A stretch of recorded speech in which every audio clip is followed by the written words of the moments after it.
বর্তমানে বাংলাদেশের নাগরিকদের জন্য ভারতে বিজনেস ও মেডিকেল ভিসা চালু হয়েছে। তবে দুই দেশের উচ্চ পর্যায়ে আলোচনা সাপেক্ষে খুব দ্রুত ট্যুরিস্ট ভিসা চালু করা হবে বলে জানিয়েছেন বাংলাদেশে নিযুক্ত ভারতীয় হাই কমিশনার মনোজ কুমার। বুধবার বিকেলে হিলি স্থলবন্দর পরিদর্শন শেষে স্থলবন্দর সম্মেলন কক্ষে ব্যবসায়ীদের সঙ্গে মতবিনিময় সভায় তিনি এসব কথা বলেন।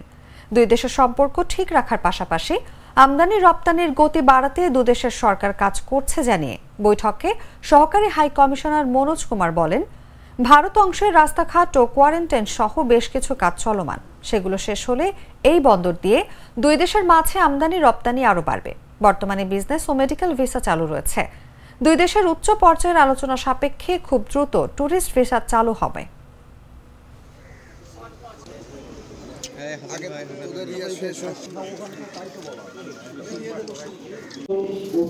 কার্যক্রম যদি শুরু করে আমদানি রপ্তানি করে থাকি, আপনি করে সমাধানের ব্যবস্থা করবেন। এই